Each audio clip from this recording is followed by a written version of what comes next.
on Bible School Radio, 91.3 KDKR Decatur, Dallas-Fort Worth, and on 91.3 KYJC Commerce. Portions of KDKR programming do not necessarily reflect the views of this station, its management, or staff. Prudent Money with Bob Brooks is sponsored by the Prudent Money Foundation on 91.3. Well, is making a cheaper electric car the answer? Today we're going to take a look. Stay tuned for the special Car Corner edition of Prudent Money.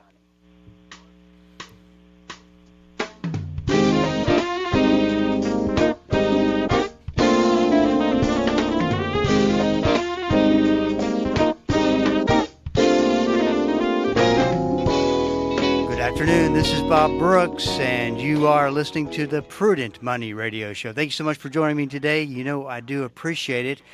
Every Friday, Tony Joe's with me to talk about your Car Corner questions. We do have a line open if you'd like to call in, 1-877-913-5357, 1-877-913-5357. You can also go to the website at www.prudentmoney.com. Send a question in to the Ask Bob section if you want a question for me, and or if it's too many moving parts, a little bit more complex than an email can handle, make sure you go to my calendar there and find some time that we can have a phone call. We'll take care of your situation that way. Just a one way we can get information to you through the website at prudentmoney.com. 1-877-913-5357. Well, Tony Joe, how's it going? Oh, well, I am doing very well today, and how are you, sir? I am doing great. Always good on a Friday afternoon. You know, you and I, and let me, I want to preface something before I bring this up, because we talk a lot about, and I think it's more about kind of fascination than anything else as we watch a very long-term story develop before our very eyes. But this, the stories about Tesla and electric cars, and when the news cycle gets kind of going on this, we like to talk about it. What we're not saying is horrible vehicles, don't go buy electric car or anything like that. We're just talking about, it's just really interesting. Yes. Yeah, no, we don't want to portray or be perceived as we hate EVs. We're just trying to keep the communication lines open as to what's the latest developments, because when you're starting a new venture such as, EVs, even though Tesla's been around since 2012, 2013, something like that. Something like that. But, it's going to have its uphill battles, and it's going to have hills to climb and struggles to endure, and we like to keep abreast of all those because it's just an interesting thing. We get to experience it in our lifetime, and that's not something that everybody will ever have a chance to experience. So we don't want to get, we don't want to think badly of us that we're bad-mouthing EVs. We don't mean to do that. Well, and I think right now, with the infrastructure the way it is, it can definitely probably handle the number of EVs that are out there. I mean, I haven't seen or heard of any problems. It's not really a bad time to get one if you're going to get one, especially with the tax deductions. And then what I kept seeing these articles about Tesla slashing. The word was slashing. Costs of their various models, and I finally decided I wanted to look it up today before you and I got on the air, and that slashing is they cut $2,000 off of most of the models, from like 60 to 58,000. It was they don't say all vehicles must go by the end of the month. Now here's something funny. They said they reduced the price.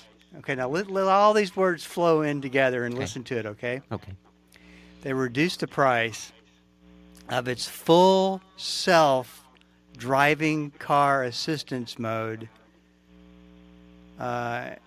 full self-driving driver assistance mode. Right. So when you first look at that, you're looking at full service driving car. But it says full self-driving driver assistance mode. Mm-hmm. And you know that Well, they call it something else. It makes it a little bit more. Well, the thing is, you can buy a Tesla, and if you don't buy that package, Right. then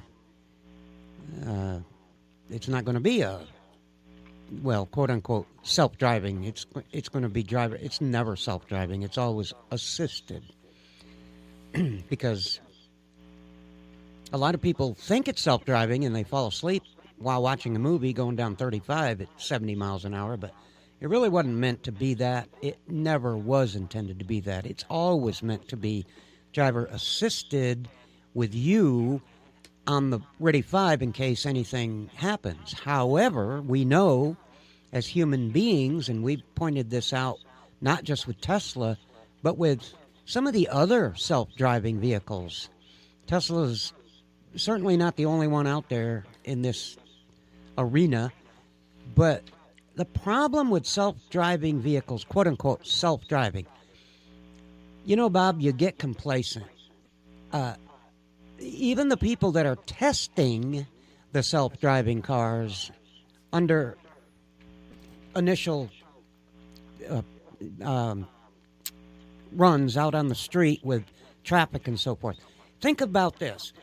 You're going to do a 4 or 5 hour shift, and you're going to be on the Ready 5 every minute just in case anything goes wrong. Well, after a while, you're going to get tired, complacent.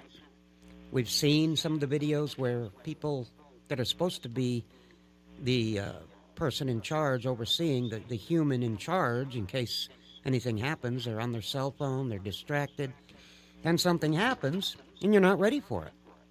It just goes against human nature. I can't ever see that being tested or coming to full fruition in the way they expect it to. Not because it can't be done, but because I don't feel it'll ever be as reliable as someone behind the wheel.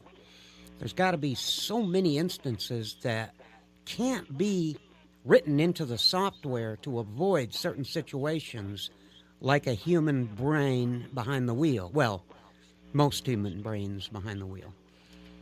I will rule out some people I know. You're right.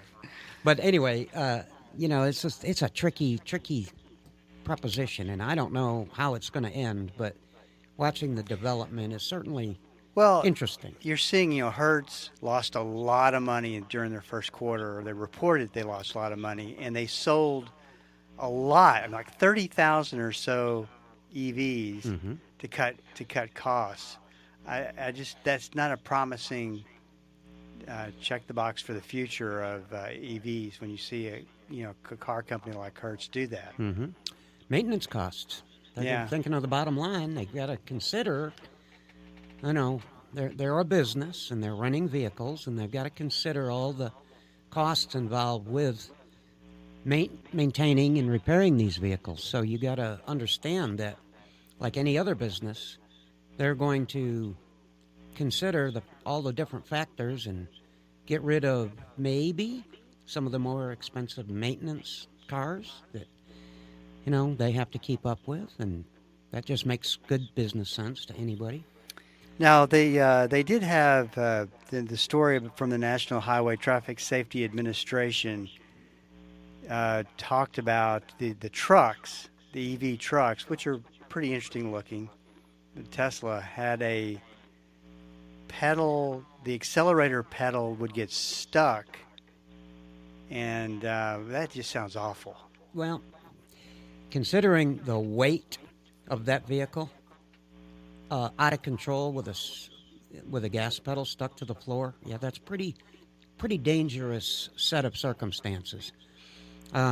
This is being addressed, but that Cybertruck also, like all the other vehicles, have had their issues, which is expected, but this is one that's, really kind of dangerous. I mean, that's a heavy vehicle at high speed, could do a lot of damage. Hopefully, they'll get it resolved and get it fixed, which I know they will, but in the meantime, if you see one of those on the road, you might give them a little bit of room.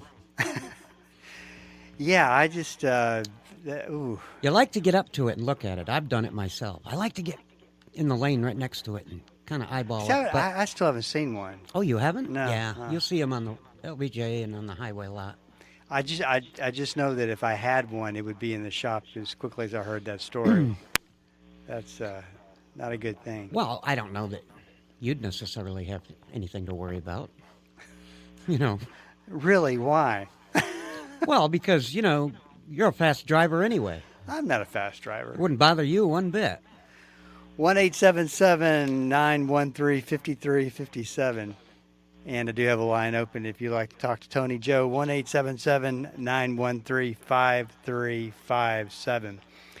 You know, one of the things I wanted to make sure that we put some closure to is what we were talking to last week about brakes.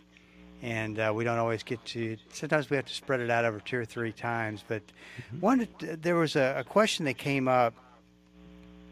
And in fact, this question took you a very long time to answer.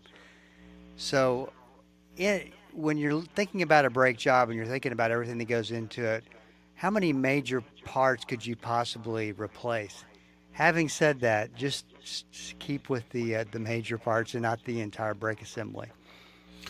Okay, so the major parts involved normally in a brake job are going to be the pads and rotors. Those are the first set of things that a normal brake job would be influenced by and things that you're normally going to pay for. But you can have little things extra in there like calipers and brake lines and brake fluid flushes, things like that. That's the next common area that you might run into when dealing with a brake problem on your car. But, you know, Bob, when you think about brakes, those are the major things. But, you know, there's a lot of things that go along with a brake job that you may not realize are affecting the pull of the car or something. And we'll talk about that after the break. 1-877-913-5357. This is Bob Brooks. Stick around. We'll be right back.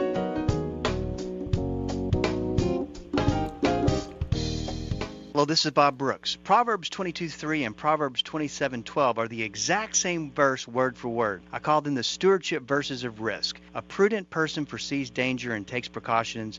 The simpleton goes blindly on and suffers the consequences. On the Prudent Money Radio Show, we teach about risk, how to identify it, how to figure it out, and what to do about it. We believe that to be a prudent steward, you have to be a good risk manager. Listen to the Prudent Money Radio Show on Bible School Radio 91.3. Prudent Money, home of the modern-day steward movement. Hi, I'm Jill Taylor, inviting you to join me each Saturday morning at 11 o'clock for Choose Life Radio. You'll hear people from across America sharing their stories of faith, forgiveness, redemption, and restoration. Choose Life Radio will encourage you to fully appreciate the gift of life. You may also find help for you or a friend in need. So please join me Saturday mornings at 11 o'clock right here on Bible School Radio 91.3. Dynamic, practical, life-changing. There's no point in going to church and not letting the Christ who gave birth to the church on the day of Pentecost change your life. Join us each day as Pastor Paul Shepherd applies the timeless truth of Scripture to everyday life. It's Destined for Victory on this great station. Weekday afternoons at 3:30 here on Bible School Radio, KDKR. Welcome back. This is Bob Brooks, and you are listening to the special Car Corner edition of Prudent Money. 1-877-913-5357. If you got a question for Tony Joe, we do have a line open. We'd love to hear from you today. Okay, Tony Joe, what were you saying there before you got it cut off? Well, I was just going to point out a couple of things that sometimes get confused with brake problems, such as things like when I put the brakes on, my car pulls to the right, okay? Let's just say that's an example. Well, in my experience, that can happen, and it doesn't necessarily have anything to do with the brakes. We've all seen this. I'm sorry, not we've all. Mechanics, generally, have seen this for a variety of reasons, such as, let's say, a lower control arm with worn bushings is allowing it to shift every time you apply the brakes. Well, that will make your car pull, but that's due to a chassis pull, a chassis problem, not a brake problem. But you would think, because when you put the brakes on, it pulls to the right, that one brake is tighter than the other one, and it's causing the car to pull that way. And there's, several other instances like that I can point out sometime that are kind of confusing. You think it's a brake problem, you take it in, and there really isn't anything wrong with the brakes. So then you've got to start looking elsewhere. And I just wanted to point out that, Bob, that things can happen that aren't really brake related, but they would mask themselves as brake problems. Talk a little bit about some of the problems that you have on the front end, the front end vibrating. What's going on there? Yeah, now that is a pretty common deal.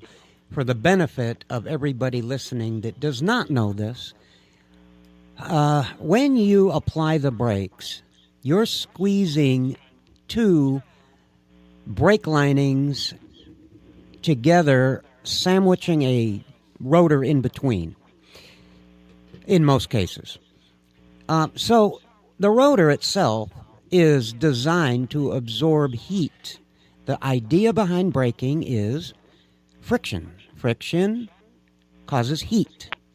The more heat we can take away or radiate away from the brake system, the cooler the temperature of the brakes are going to be, and the less brake fade you'll have. So that means your brakes work better. Keep them cooler, they work better, more efficiently. So as you're wearing the brake pads down over normal use, you're also wearing down and putting a glaze on the outside of the rotors due to the pad material embedding itself into the rotor material. So over time, you're dissipating less and less heat. So your brakes don't work as good as they did before. And when it gets to a point where the brake pads are thin, the rotors cannot actually get rid of the heat fast enough, and they become warped. They're no longer round and lateral. They now have little hills and valleys in them. And that's due to heating up the metal to the point where it becomes warped. And the reason this story is going on like this is because if you're driving down the road and you hit your brakes or you apply your brakes to stop at a stop sign or a stoplight, and you feel this vibration or shuddering, you can feel it in the whole car, you can feel it in the steering wheel, the dash. When you experience that kind of a vibration, ask yourself, next time I stop, does it do it any other time, or is it only when I apply the brakes? If it's only when you apply the brake pedal, then you probably are getting warped rotors, i.e. brake linings are worn out, i.e. it's time to have the brakes checked. Don't be surprised if you need pads and rotors, because to save weight nowadays, the EPA mandates these CAFE standards, corporate average fuel economy. And in order to meet some of these standards that the manufacturers have to be compliant with, they are trying to lighten the weight of the vehicle. So that means the brake rotors, which used to have good metal on them, good thick surfaces, no longer have the thickness they once had. They're thinner, made that way now to save weight. You can't always resurface rotors anymore. Sometimes you just have to throw them in the garbage and replace them because they're already too thin to resurface from the day they're made.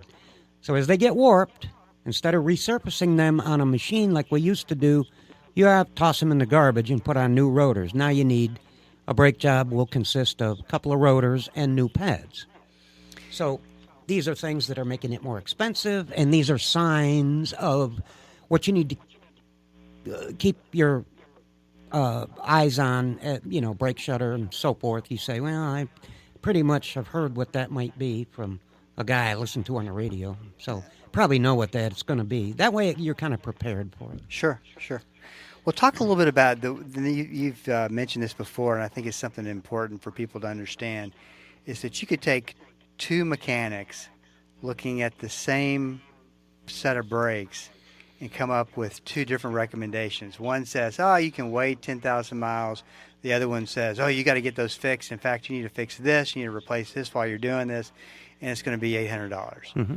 So talk a little bit about that. And one thing before you jump in, one of the things that I'm curious about, and it probably doesn't even matter if there is one, but is there, I know that some of the organizations that you're a part of and some of the groups that you're a part of, isn't there a standard that everybody can use? Or if that makes any sense. Well, there is. There is such a thing as a standard, and that is that the brake indicator is designed to hit the rotor a certain thickness before the brake linings become dangerous. Generally, that's the standard that most people are going to use. However, let me complicate this a little bit. Just follow me for a minute. Two guys can look at a set of brakes on a car, two mechanics, as you said. One will say that it needs brakes, the other will say it doesn't need brakes. Not yet. Okay, where does the judgment call come in? How do you know? Well, you got to look at things like this. The pads are getting there, okay? Now, you say, well, what does the person do with this car? Because if you've got brake pads that are getting down pretty good, you could wait how long before you got to actually bring it back and have the brakes done? Well, it depends. If you're a soccer mom lifestyle person who drives from traffic light to traffic light, gets the kids from school, goes to the grocery store, comes back, runs errands, takes soccer practice the next night or whatever. You know what I mean? A lot of short hops in the city, traffic light to traffic light.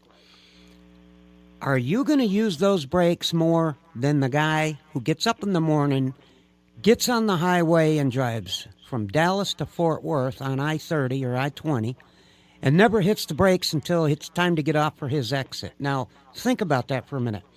If you've got brake pads that are getting worn down, who can go longer before they're going to be back in the shop as a convenience matter? Like, do we do it now, or can this guy go another 6 months? Well, these are the kind of factors that you have to know about who your customer, or at least find out what their driving pattern is, what do they do as far as mileage, and are they in the city all the time? Because obviously the person that drives in the city is going to wear their brakes out far quicker than the person that I previously described that goes from Dallas to Fort Worth to work and then home and hits his brakes maybe 5 times the whole day. Do you see, Bob, how sure. that can affect the wear and the time intervals that you're going to wear out those brake linings? So there's an awful lot that goes into a judgment call.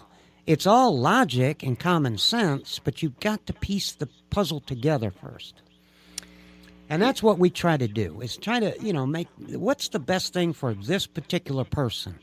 I just find it interesting, going back to the example of the two mechanics looking at the same set of brakes and one being ultra conservative and then one being not so conservative. But we at the same point we are talking about the brakes. But yes, and so yeah, you are. And there are, let's say that two mechanics look at a disaster. They're both going to agree, hey, the pads are digging into the rotors. We got to do a brake job. So there are the extreme cases where they're both going to agree. But let me point out one other factor that I hate to point out, but it's real world life. And you got to face up to it. And that is, are they being paid on commission? Now, I know that sounds unreasonable. Don't be ridiculous. But it really does matter. Let me jump in real quick. I'm sorry to interrupt you, but I just want to say that is a very important part of the equation. Well, of course. And I don't think anybody thinks that mechanics are on commission. Well, think about it. If it's a commission job and he's going to get a piece of the parts, a percentage, then his judgment call, is it going to be conservative or a little on the liberal side? You know what I mean? It's human nature. There's nothing, it's not a sin, it's not wrong, but it's going to sway his decision either way. Okay, definitely could influence it. Mm-hmm. Yeah, I would be willing to bet that the vast majority of people listening right now had no idea that there are a lot of mechanics who work on an hourly pay. But about what percentage would you say that comes down to? Most of them now. Most, like 90%. This is Bob Brooks. If you got a question for me, please go to the website at prudentmoney.com and send it in, because we are all out of time. Till we do meet again next time, keep the faith and have a great rest of the day.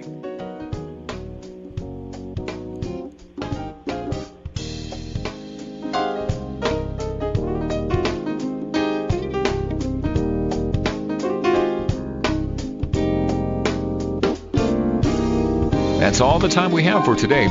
Questions or comments for Bob, or to find out more great information like what you've just heard, visit www.prudentmoney.com. Be sure to join Bob Brooks again for the next edition of Prudent Money.